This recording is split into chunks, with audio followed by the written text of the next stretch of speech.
Mieux qu'une paire de lunettes.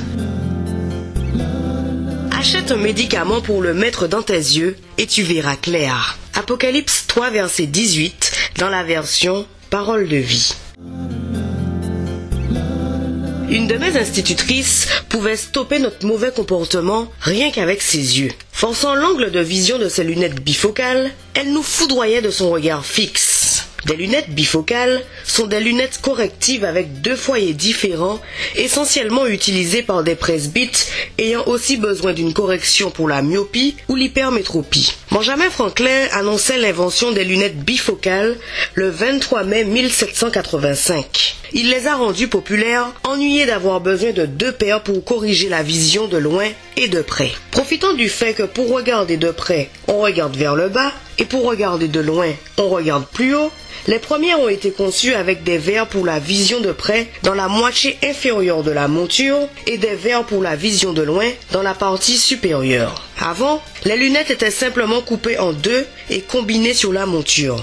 Maintenant, la plupart se composent d'un petit segment moulé dans ou sur le verre. En général, les gens souffrent de myopie ou d'hypermétropie, difficulté à voir de loin ou de près, ou de presbytie, mais pas les deux en même temps, même si c'est de plus en plus répandu. L'Apocalypse indique que la dernière église chrétienne, la Odyssée, a un sérieux problème de vue. Ici, pourtant, la prescription n'est pas des lunettes bifocales, mais un collier acheté directement auprès de Dieu. Le collier ancien avait une forme particulière d'emballage. Près de la Odyssée, il y avait un temple au dieu phrygien, Menkaru. De là est née une célèbre école de médecine où l'on pouvait se procurer une poudre pour les yeux. C'est peut-être la raison historique de son intégration dans le message à cette dernière église.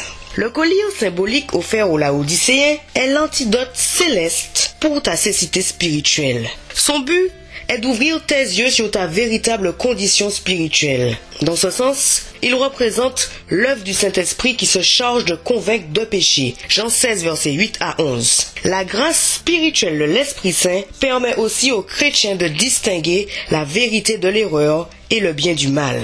Aujourd'hui, reçois le Christ dans ton cœur et laisse son représentant, le Saint-Esprit, te faire voir ta véritable condition spirituelle. Dieu peut te changer, mais tu as besoin de te voir tel que tu es pour commencer ce changement. Au revoir, que le Seigneur te bénisse.